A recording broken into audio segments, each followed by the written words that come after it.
여러분은 말을 하는 게 어려우세요? 안 하는 게 어려우세요? 제 경우에는요, 말을 안 하는 게 더 어렵습니다. 말하는 건 1년 만에 배웠는데, 말 안 하는 건 아직까지 못 배웠거든요.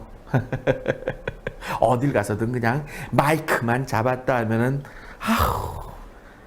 그런데 우리는 그 엄마라는 말을 처음 배웠잖아요.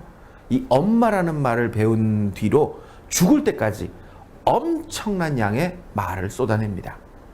그런데 정말 우리가 꼭 해야 될 말은 오히려 많이 안 하고 있어요.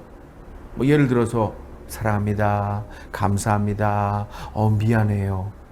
이런 말은요, 정말 많이 해야 돼요. 오히려 해서는 안 되는 말을 더 많이 하는 것 같더라고요. 됐거든. 그건 네 생각이고. 헐. 특히 요즘 제가 제일 듣기 싫은 게 뭔지 아세요? 아유, 그거 부장님 유머예요. 노잼. 이런 얘기를 들으면요. 아우, 짜증나요, 짜증나. 왜 우리는 말을 통해 상대방에게 기쁨을 줘야 되는데 이렇게 짜증을 주는 것일까요? 특히 이 사회적인 리더들은요, 국민들에게 행동으로 신뢰를 보이고 말로 희망을 줘야 되는데 오히려 요즘은요, 신뢰 대신 번뇌를, 희망 대신 실망을 주고 있습니다. 말로 소통하는 게 아니라 말로 호통을 치고 있죠. 착한 유머와 나쁜 유머가 있다는 거 아세요? 말에는 상대를 살리는 착한 말과 상대를 죽이는 나쁜 말이 있습니다. 유머도 상대를 미소 짓게 하는 착한 유머가 있고요. 썩소를 주는 나쁜 유머가 있습니다. 신종 인플루엔자가 돼지 인플루엔자로 불리던 초창기에요. 제가 강의를 나갔어요. 이제 마이크를 딱 잡고서 이게 마른 기침을 했거든요. 그랬더니 앞에 앉아있던 어떤 여성분이 어머, 혹시 돼지 인플루엔자 아니세요? 이러는 거예요. 갑자기 강장이 썰렁해진 거예요. 그때 제가 이렇게 말했죠. 돼지 인플루엔자 아닙니다. 저는 그냥 돼지입니다. 돼지. 내가 낮아지면서 남에게 웃음을 주는 것, 이것이 착한 유머입니다.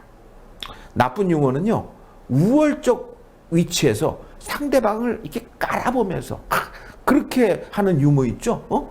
이게 나쁜 유머예요.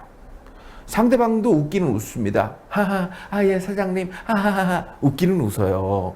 그런데 이게 웃고 싶어 웃는 게 아니라는 건 우리 모두 알고 있잖아요. 씁쓸한 뒷맛을 남깁니다. 김 부장, 요즘 다이어트 한다면서? 예, 다이어트 하고 있습니다, 사장님. 아유, 확실히 많이 빠졌어. 자네 머리카락이 말이야. 이런 게 나쁜 유머예요. 광고에도요, 착한 유머와 나쁜 유머가 있습니다. 꽤 오래전 광고인데요, 전 지금도 그 생각이 많이 나요. 그 지하철에 가면요, 그 위에, 요즘은 참 지하철 광고가 많이 없어졌더라고요. 근데 그 지하철 위에 광고가 있었는데 그 무심히 이렇게 봤다가 웃음을 참느라고 엄청 고생했어요. 항상 서 있는 당신 대단하십니다. 그런 당신이 자랑스럽습니다. 그 서서 가던 많은 사람들에게 긍정적인 웃음과 힘을 주었던 광고입니다. 드라마에도요, 착한 드라마와 나쁜 드라마가 있어요. 그 지난번 그 응답하라 1988 같은 경우 어때요? 우리들이 잊혀졌던 옛날 골목길의 추억을 되살려줬고요. 이웃 간의 따스한 정을 느끼게 해줬고요. 끈끈한 우정을 다시 한번 불러일으켰잖아요. 그러나 몇몇 그 막장 드라마들은요, 그 나쁜 드라마예요. 아우, 짜증나. 더 짜증나는 거는 다음 회가 궁금해서 또 보게 된다니까. 자, 그럼 우리가 추구하는 유머는 어때야 될까요? 어떤 방향으로 나가야 될까요? 우리는 이렇게 우리라는 말을 자주 씁니다. 우리나라, 우리 학교, 우리 동네, 우리 가족, 우리 마누라. 그건 아닌가? 어쨌든 너무 자주 쓰는 게 이 우리라는 단어예요. 우리, 울타리라는 뜻이 있죠. 나랑 같은 울타리 안에 있으면 간이라도 빼어줄 듯이 하다가 우리가 아니라 저 왼수 아니야 왼수. 그러면 서로 못 잡아먹어서 으르렁대고 싸웁니다. 응? 우리랑 다른 점을 지적하면서 웃기는 것이 다른 사람에게도 똑같이 재미있을까요? 우리끼리는 서로 웃으면서 상대방에게는 손가락질만 하는 거예요. 달리 파튼이 다이어트를 하기 위해서요 줄넘기를 했대요. 그랬는데 살은 안 빠지고 눈탱이가 밤탱이가 됐대요. 허허허허. 만약에 신체적으로 가슴이 좀 큰 여자들도 이런 유머를 듣고서 웃었을까요? 대머리가 좋은 말이야. 남들보다 눈 오는 걸 제일 먼저 알 수 있어. 허허허허. 이런 조크를 듣고 대머리들도 웃을 수 있을까요?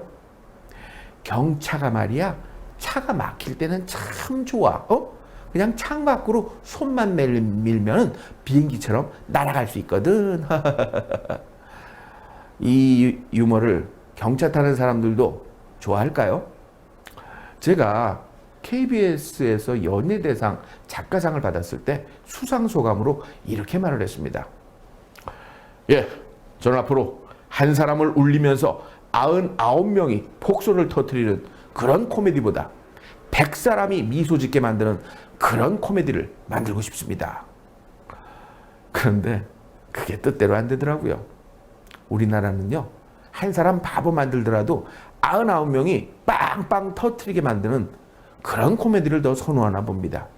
제가요, 방송 작가에서 이렇게 됐잖아요. 뭐 그래도 저는요 꾸준히 착한 유머를 만들기 위해서 노력하고 있습니다. 자, 과연 착한 유머는 어떤 것일까요? 말이 막힐 때